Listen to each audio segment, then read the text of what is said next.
Perfect. Welcome, everybody.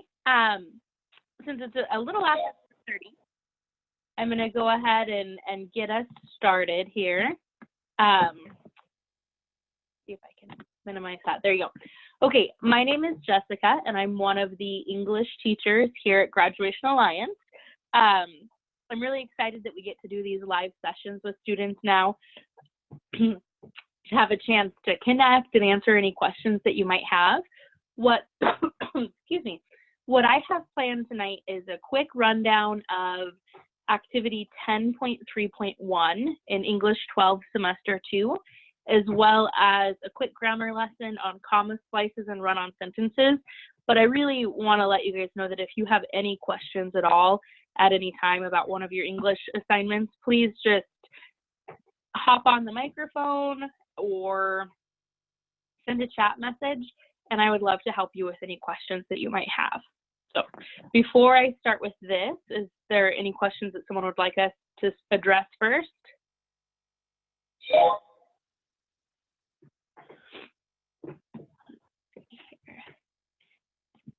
Doesn't look like. Okay. All right. Well, I will go ahead and get started then. So big goals for tonight's session. The responsibility essay outline is one of the assignments in English 12 semester 2 that students tend to struggle with. So I want to make sure we all understand the topics that are going to be addressed in that essay, and then the format that you'll be using to go over that. And after we finish up that specific essay assignment, then we'll be talking about how to fix comma splices and run-on sentences. Quick little tricks for you in really improving your proofreading, which is always part of the rubric on final essays for your English classes. So here we go, next slide. So we're pulling this from English, that should be English 12 semester 2. Unit 10, which is explanatory writing. And in explanatory writing, you're really just picking topics to go in depth on. And in this particular unit, we're focusing around, we start with the video from Will Smith. You might have seen it already if you haven't gotten that far in class. This is a video that went pretty viral with the difference of if something is your fault, did you cause the problem, versus do you have a responsibility to help fix it at all? And taken from that introduction so that you understand the focus, we have you're going to critically examine your own responsibilities. Every single one of us has responsibilities in our lives, and we want to make sure you know it's important that you understand you're not comparing yourself to anyone.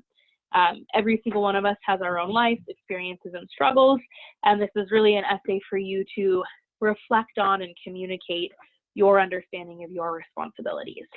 So just to touch really quickly on what is a responsibility, from the dictionary, best place to go, a duty or obligation to satisfactorily perform or complete a task. And this could be something that someone else gave you, like Graduation Alliance telling you to write the essay, or your own promise, which you set your own goals and decide what you want to achieve. In lesson 10.2, it introduces the topics for each paragraph, and there are 3 main topics that you'll need to cover in this assignment with this essay. Your responsibilities to your family. That could also be the people that you consider family. We all know family is not only just blood, but the people that we choose to have in our lives as well. Your work responsibilities. So you could look at this in a couple ways. You could look at Graduation Alliance as your work, because that is a huge responsibility that you've taken on and hopefully is one of your primary priorities, is completing your education. Or if you have a job outside of the home, or if you're a stay-at-home parent, let's be real, that is a lot of work too. So however you interpret work in your own life. And then the last of the 3 body paragraphs you'll be addressing is your responsibilities to yourself. What is it that you do to make sure that you are the best that you possibly can be? You're in a good place physically or mentally, or what does that mean to you when you have responsibility for yourself? So that is lesson 10.2. which then takes us into lesson 10.3 and activity 10.31, which is this outline for the essay. Now, this probably looks very familiar to you because we use this format for pretty much every essay that you'll write in an English class with Graduation Alliance. And if I'm completely honest, I think, at least in my experience with students, why this is a challenging assignment for people is not that they don't understand how to use the outline, but that it's hard to remember to stop and slow down and actually follow the outline instead of just write a draft of your essay. This is a very detailed outline, but the process is in place to really make sure that you have every single required component from the rubric in your essay before you're submitting your drafts and your final draft. So this is a basic 5-paragraph essay. So you'll have your introductory paragraph where you have your hook. A lot of people use quotes from the Will Smith video that starts the unit that work really well or that stuck out with them, a little context bridge, and then your thesis where you introduce the 3 topics you're going to address in your body paragraphs. And then we conclude with your conclusion. Now, this is also structured a little more for you in terms of we tell you how we've already given you the topics for the 3 body paragraphs, and so you get to decide what order you would like to put those in, but the 3 topics are already there. So you could start with your family responsibilities, your work responsibilities, your responsibilities to yourself. You can switch these around in any way you'd like, as long as all 3 are covered. And then there's our good old Schaefer model paragraph, is the term that's used. So this is a great analytical paragraph model. You start with your topic sentence, a concrete detail, commentary explaining that, concrete detail, commentary explaining it again, and then you wrap up your idea for that paragraph. I think where some students struggle here is that these concrete details, because this is a self-reflective essay, you're not researching anything. You don't have to use in-text citations here. You don't have to look at outside resources. You just have to share a little bit of information about yourself. So that's the basic outline. Now, I put together an example for you so that you could see how this should look. So body paragraph 2 are work responsibilities. I decided to attempt that for myself. And here's what I came up with. So my topic sentence, I have many important responsibilities as a teacher at Graduation Alliance. So I've introduced my job and what I do. My first concrete detail, so something specific that is one of my responsibilities at work. My most basic responsibility is grading student work. I followed that up with 2 commentary sentences that give a little more information. I try to grade student work within 24 hours of it being submitted. I also work to give helpful feedback and encouragement on each assignment. Now, those 2 commentary sentences relate directly back to my first concrete detail. My second concrete detail is a separate, and that should say work, I'm sorry. That is a separate responsibility that still relates to my workplace. Another important teacher responsibility is establishing good communication with students. And then explanation there, I answer student chat messages each evening to answer questions about specific assignments. I also email or send chat messages to students who are nearing their course deadlines to cheer them on to the finish. And then my concluding sentence just wraps up everything I've already covered, which is I enjoy my work as a teacher and the opportunity to help students achieve their goal of graduating. At this point, are there any questions on how the outline model works? Anybody's gonna? Okay. Well, like I said, I think the biggest challenge that students have with this and why this is a challenging assignment is not realizing the importance of slowing down and actually completing an outline before beginning the draft. Because I know that this is a detailed outline, but at the same time, that detailed outline is the best foundation for your essay and helps you really identify that you've included all of the items needed before you are too far into that drafting process. All right. Well, at the end, the teacher mentors have suggested that we include a general skill to cover. And one of the things that I noticed consistently when grading student work is working on proofreading, especially run-on sentences and comma splices. And this is just, I'm sure you've seen these memes before.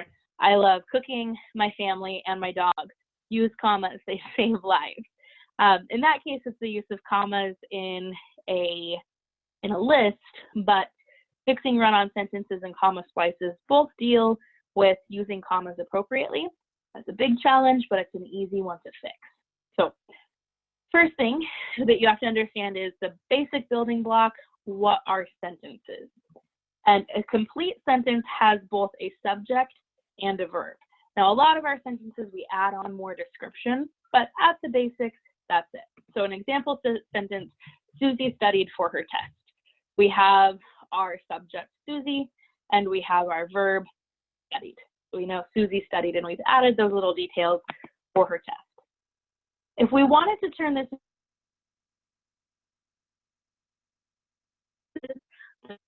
together, no interrupt. Susie studied for her test, is her effort. So we have Susie studied, our subject and our verb, but we also have a second subject and verb, her score, and then it reflected her effort. So we have two separate sentences because we have subject verb, complete thought, subject verb, complete thought. A comma splice is just like a run-on sentence, but instead of nothing in the middle, you stick a comma in the middle. Susie studied for her test, her score reflected her effort. Now, I know when I was in elementary school, I had a teacher tell me, oh, you just put a comma in anytime you'd pause to take a breath if you're reading it out loud. And that is, as wonderful as that teacher was, that is not accurate. And I feel like a lot of people got that message because there are comma splices everywhere. Little help from Buzz and Woody there. But the good thing, what if I told you that comma splices are easy to fix? Because they really are. There are 3 simple ways that you can fix a comma splice, which also apply to run-on sentences. Anytime you've got 2 ideas, 2 complete sentences, how do we separate them grammatically correct? Well, let's take a look. Here's our run-on sentence at the top. Susie studied for her test, her score reflected her effort. The first thing is the most simple. You just use 2 complete sentences. Smack a period right in between there. Susie studied for her test, period. Her score reflected her effort, period. And we now have a subject and a verb, a subject and a verb, 2 complete sentences separated by that ending punctuation of the period. However, we're also trying to encourage students to really build on your writing skills, play with sentence structure, advance your ability to communicate in writing, which means we need some more complex sentences. So fix number 2, which there's another video out there that talks very specifically about semicolon rules.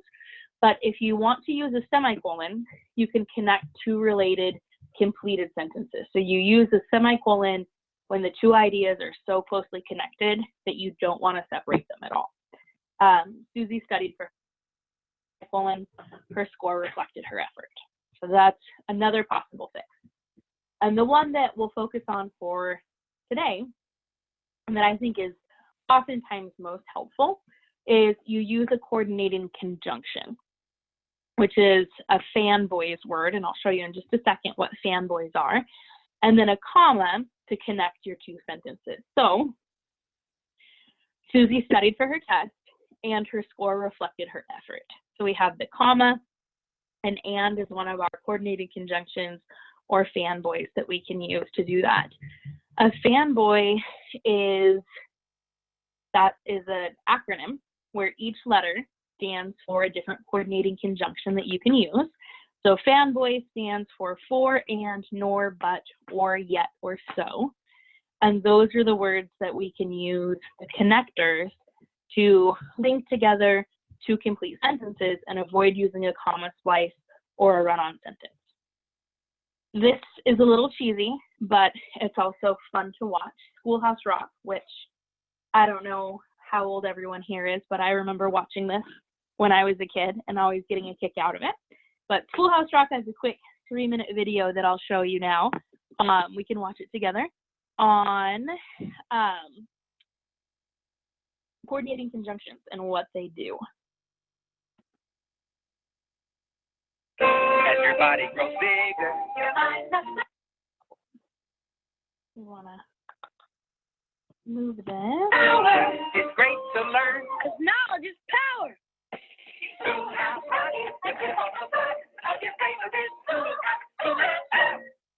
You've been waiting for conjunction junction. I want to make that big screen for you. As your body grows bigger, it's great to learn. I'll watch it there. Sorry. They keep going back and forth. One last time. As your body grows bigger, it's great to learn. Because knowledge is power.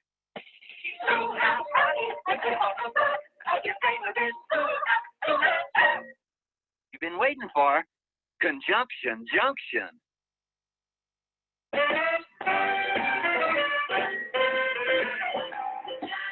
Conjunction junction, what's your function? Okay.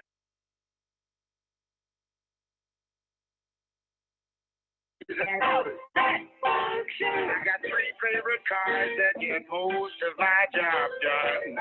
Conjunction junction, what's their function? I got and, but, and or. They'll get you pretty far. And that's an additive like this and that. But that's sort of the opposite. Not this, but that. And then there's or. O-R. When you have a choice like this or that. And, but, and or gets you pretty far. Conjunction junction, what's your function? Hooking up 2 boxcars, making them run right. Milk and honey, bread and butter, peas and rice. Hey, that's nice. Dirty but happy, digging and scratching, losing your shoe and a button or 2. He's poor but on a sad but true. Conjunction junction, what's your function? Hooking up 2 cars to 1 when you say something like this.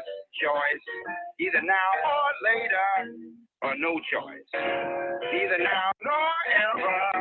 Hey, that's clever. Eat this or that, growth in or fat. Never mind, I wouldn't do that. I'm fat enough now. Conjunction junction, what's your function? Hooking up phrases and clauses that balance life. Out of the frying pan and into the fire.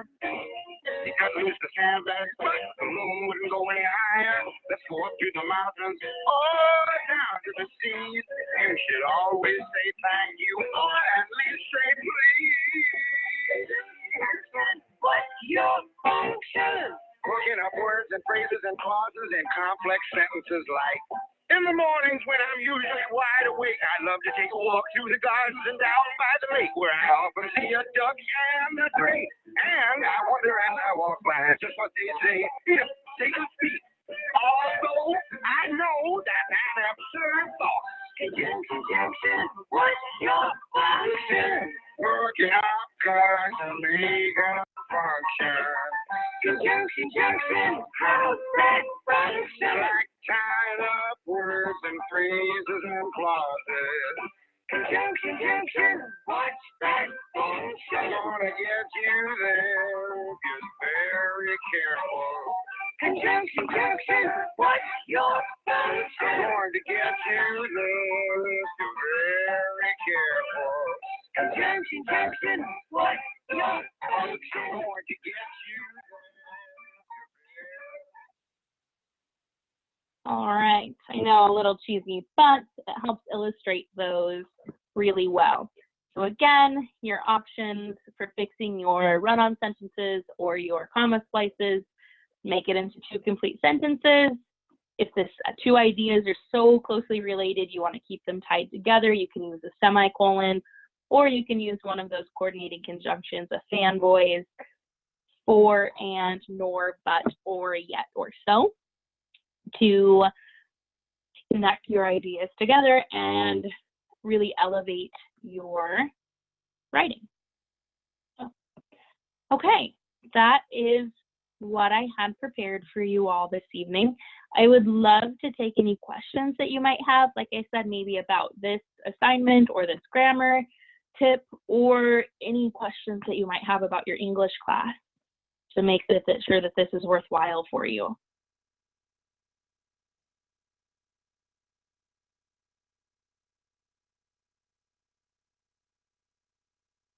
I think, let's see.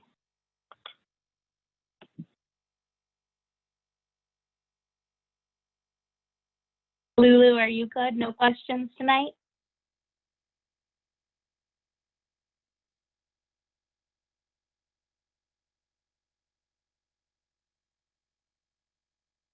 Okay, well, thank you again so much for coming. I just really want to commend you for taking your time out of what I'm sure is a busy schedule to come to an online class.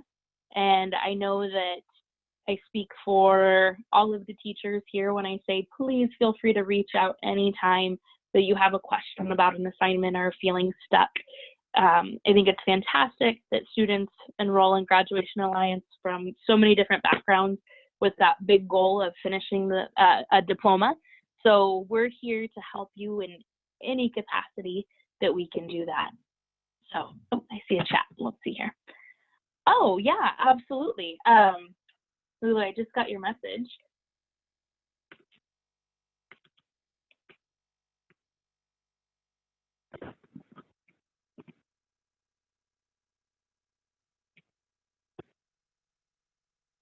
So I'm responding there.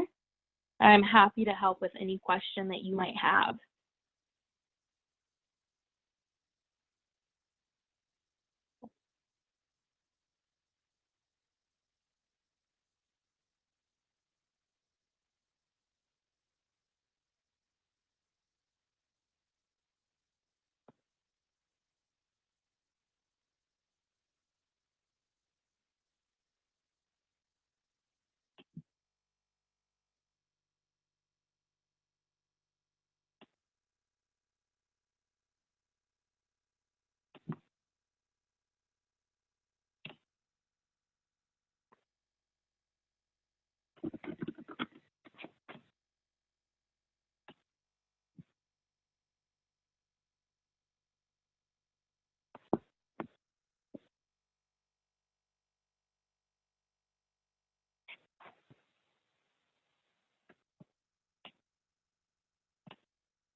So I'm going to go ahead and stop the screen share so I can pull up an assignment that a student has a question with and take a look.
It is actually activity 1.5.1, thinking deeper. Perfect. Let me jump over there real quick. Sorry about that. No, don't worry at all. There are a lot of them. Okay, 1.5.1, thinking deeper. And I'm going to view it real quick here. Okay. So we have the important lines below, especially when we have these lines. We have the lines below about like the first kiss that they're sharing. And then 3, yep, so they're kiss for the first time, get through the translation. There we go. Okay, here at the end.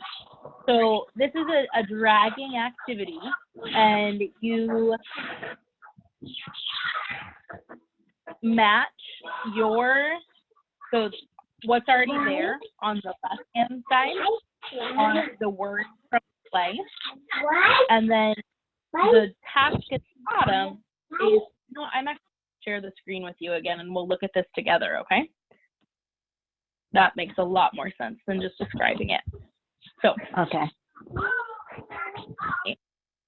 Minimize it. Okay, can you see the screen again where I've got the activity up?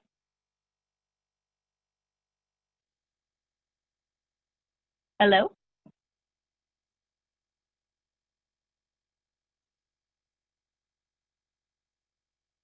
I'm hoping you can. So yes, how I can see it. Perfect, awesome. So right here, these are the words from the play. And then down here are those translations. And so you have to pull from down here and then move it to the one that you think it best relates to. So this first one, go ask his name, if he be married, my grave is like to be my wedding bed. So she's saying, like, if he is married, I would rather die than marry someone else. So the grave will be my wedding bed.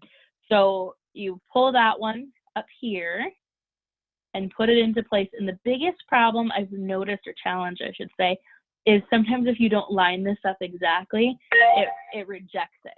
So you just gotta be really careful when you drag it up there. So then this next one, the person I love is the only person I hate, yet it is too late. So then in that one, our keywords are love and hate. So then when you come back up here and start looking, okay, if I profane with my unworthiest hand, move not all my prayers effect I take. This last one, we see the words love and hate again. So that's a good clue when we look for the key ideas between the original Shakespeare and then the translation.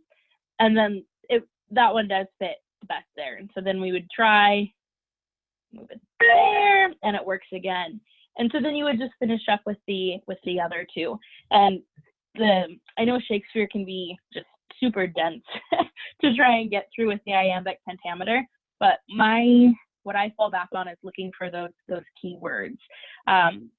This one is a little harder because our keywords in our translation are kiss, and none of these actually say kiss up here. But it does talk about lips. So we know that we kiss with our lips. And then here, it does talk about removing my sin. And then here it says, by thine my sin is purged.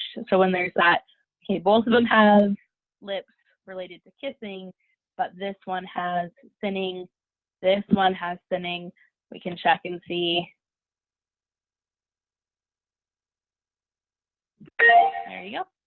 And then the other one, again, by process of elimination, that gets us there.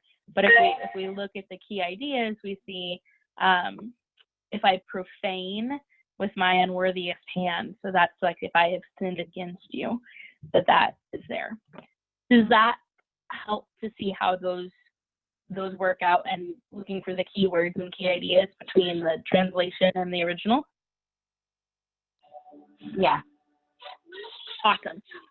This is a hard one. Shakespeare is always like that challenge to dive over. Is there anything there in semester 1 that I can help you with while you're here?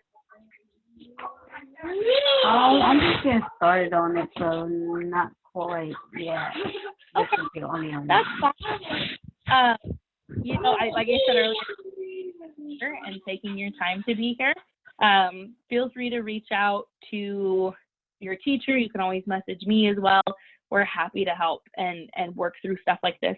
I know it's harder being an online program, but we do our best to be responsive and try and give as much help as possible. So, anything else I can help?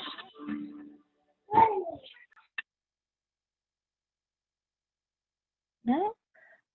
Okay, well, if that's all, have a wonderful rest of your evening. Where